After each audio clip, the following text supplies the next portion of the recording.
नमस्ते दोस्तों। क्या आप बीमार हैं और जल्दी से जल्दी उस बीमारी से ठीक होना चाहते हैं?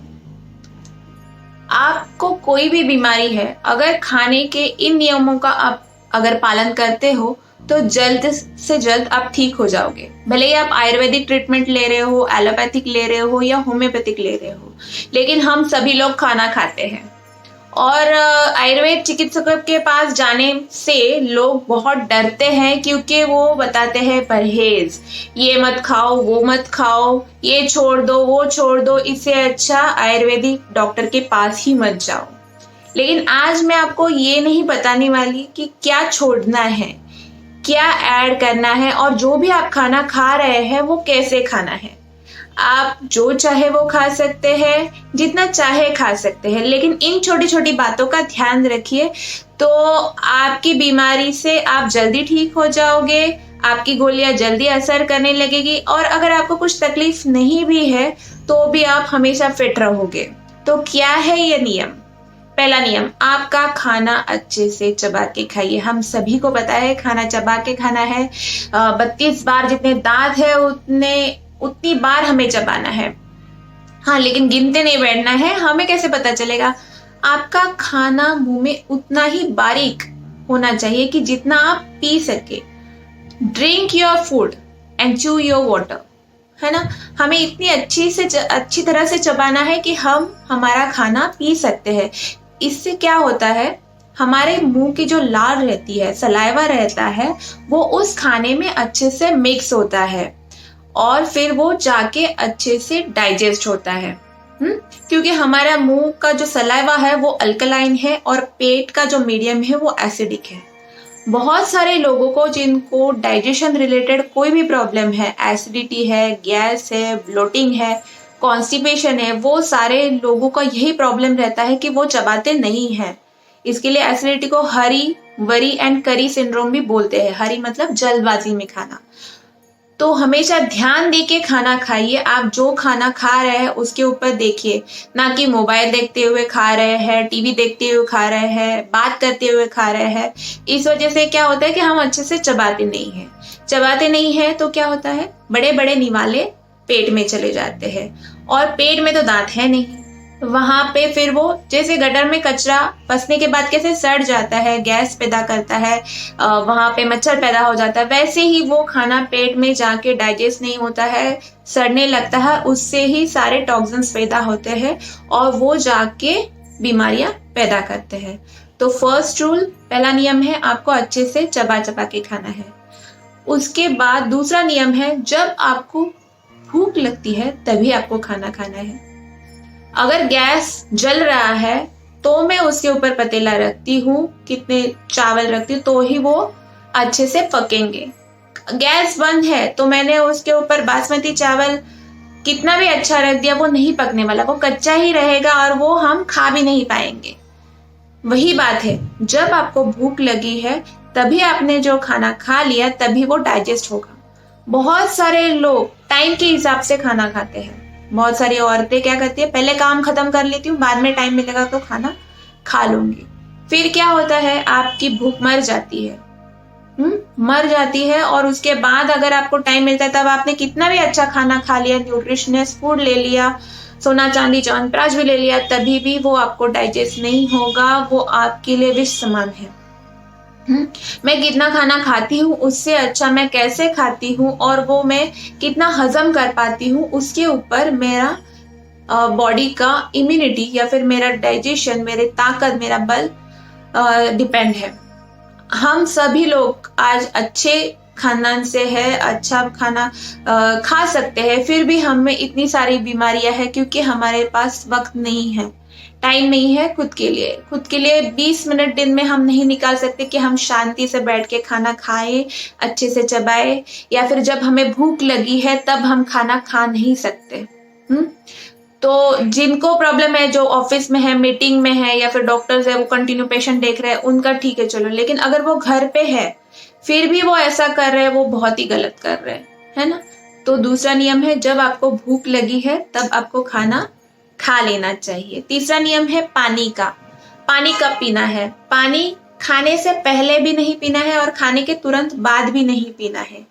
बहुत सारे लोग ये फॉलो करते हैं कि खाने के तुरंत बाद नहीं पीना है, लेकिन खाने के 1 घंटे के बाद भी पानी पीना भूल जाते हैं। दूसरी बात, अगर खाना चबाते हुए आपको लग रहा है कि बहुत ज्यादा ड्राई खाना है, तो बीच बीच में घूट घूट पानी आप पी सकते हैं। ऐसा नहीं कि बिल्कुल भी पानी नहीं पीना है। कभी कई बार ड्राई सब्जी रहती है, दाल नहीं रहती है, तो फिर हमारा मुंह सूख जाता है। तो अच्छे से वो लिक्विड होने के लिए हम बीच बीच में घुट घुट पानी पी सकते हैं। ये दोनों चीजों से, चबाना और बीच बीच में घुट घुट पानी पीना, इससे क्या होता है, ओवर ईटिंग नहीं होता है।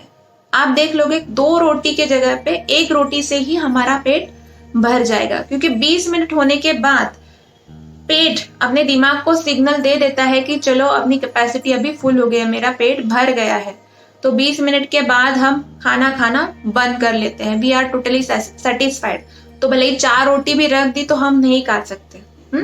तो खाना अच्छे से चबा के खाइए। जब आपको भूख लगी है तब खाइए।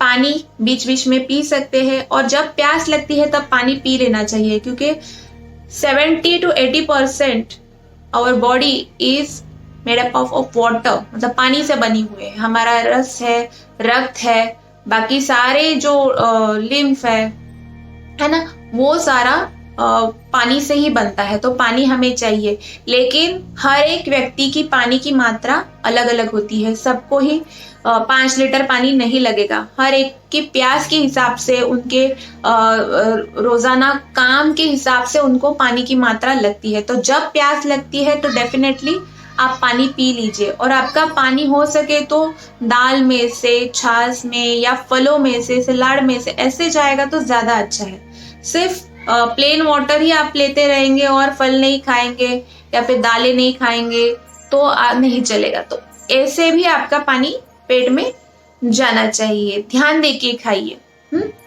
चौथी बात, बी एक्टिव। सुबह 20 मिनट जिम में जाके आ गए और पूरे दिन बैठ के रहे, नो, वो आपको मदद नहीं करेगा। बहुत सारे लोगों को ऐसे लगता है कि मैंने सुबह में वर्कआउट कर लिया, शाम को वर्कआउट कर लिया, तो दिन भर में बैठा रहूंगा, चलेगा। No, sitting is as dangerous as smoking. हमारी जो बॉडी है वो बैठने के लिए डिजाइन नहीं हुए हैं। हम खड़े रहना है, दौड़ना है, भागना है या चलना है। तो हर 1 घंटे के बाद एटलीस्ट आप खड़े हो जाइए, जगह पे स्ट्रेचिंग कर लीजिए, नेक रोटेशन, कुछ ना कुछ तो कर लीजिए।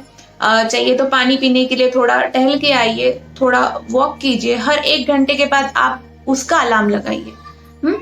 बॉडी एक्टिव रहेगी तो सर्कुलेशन बना रहेगा। नहीं तो बैठ के हमारे आंतें भी कमजोर हो जाती है, और बहुत सारे लोगों को बैठने की वजह से कॉन्स्टिपेशन हो जाता है। तो खड़े रहना है, मूवमेंट, बी एक्टिव। दिन में तो बिल्कुल सोना नहीं है, रात में ही सोना है। जो लोग दिन में सोते हैं वो बॉडी में टॉक्सिन्स बनाते हैं। बहुत सारे लोगों को दोपहर का खाना हो जाता है और तुरंत सो जाते हैं 1-2 घंटे, तो अपना डाइजेशन वैसे ही बिगड़ जाता है। बॉडी में हम बोलते हैं आयुर्वेद के हिसाब से कफ बढ़ जाता है, आम दोष बढ़ जाएगा, और वो ही सारी रोगों की जड़ है। तो दोपहर में किनको सोना है? जो बीमार है, जो बूढ़े लोग हैं, या छोटे बच्चे हैं जो उनका ग्रोथ का एज है, वो सो सकते हैं। लेकिन बड़े लोग हैं जिनको कोई भी प्रॉब्लम नहीं है, वो लोग दिन में ना सोए, रात को टाइम से सो जाए। रात का खाना जितनी हो सके जल्दी करना है। मतलब जब अगर आपको 10 बजे सोना है तो 2 घंटे पहले आपका खाना हो जाना चाहिए, क्योंकि रात का खाना मोस्टली हैवी रहता है लोगों का, जबकि वो लाइट रहना चाहिए, क्योंकि सब लोग रात में मिलते हैं अच्छे से, फिर बात करते हुए आपको खाना जाता है अच्छे से। लेकिन अगर 2 घंटे पहले आपने खाना खा लिया तो आप जैसे आपको खाना है वैसे आप खा सकते हो, क्योंकि रात को खाना खा के हमें सोना ही है, कुछ एक्टिविटी नहीं करनी है, तो उस वजह से अपना डाइजेशन स्लो हो जाता है। तो 2 घंटे का अंतर रखते हैं तो आपको नींद भी अच्छे से, भरे हुए पेट से आप सोने के लिए जाओगे ना तो बॉडी पूरा वो डाइजेशन में ही लगी रहेगी। रात को 2 काम रहते हैं, एक तो डाइजेशन रहता है और बॉडी में हीलिंग की भी प्रोसीजर होती रहती है। आपकी बॉडी में कुछ बिगड़ा हुआ है वो ठीक करने का काम बॉडी करती है, लेकिन अगर वो डाइजेशन में ही लगी पड़ी तो वो हीलिंग का काम नहीं हो पाएगा। तो लगभग 3 से 4 घंटे हमें डाइजेशन के लिए लगते हैं, वो रात में और ज्यादा लगते हैं। तो आपको 8 बजे अगर आपने खाना खा लिया तो 10 साढ़े 10 बजे आप सोने के लिए जा सकते हो। दूध भी नहीं लेना है उसके बाद, नहीं तो आप 8 बजे खाना खा के 10 बजे दूध ले लेते हो, नहीं चलता है। हाँ, तो आपको जो भी लेना है 8 बजे ले लीजिए, 2 घंटे के बाद आप सो जाना है आपको। तो ये कुछ नियम है, अगर ये आप फॉलो करते हैं तो आपकी जो भी बीमारी है उसमें आपको जल्दी रिजल्ट मिलेगा, जल्दी ठीक होने लगोगे। क्योंकि 90% जो बीमारियां हैं जो हाजमा बिगड़ने के कारण ही होते हैं। तो ये चीजें अगर आप फॉलो करते हो तो आपका हाजमा जल्दी से ठीक होने लगता है, आपकी दवाइयां भी अच्छे से खाने के साथ मिक्स होके पूरी बॉडी में फैलती है। और आपको आपकी बीमारी में जल्दी रिजल्ट मिलता है। तो ये नियम आप फॉलो कीजिए और मुझे बताइए कि आपको कैसे फर्क पड़ रहा है। और कुछ भी सवाल हो तो आप मुझसे पूछ सकते हैं।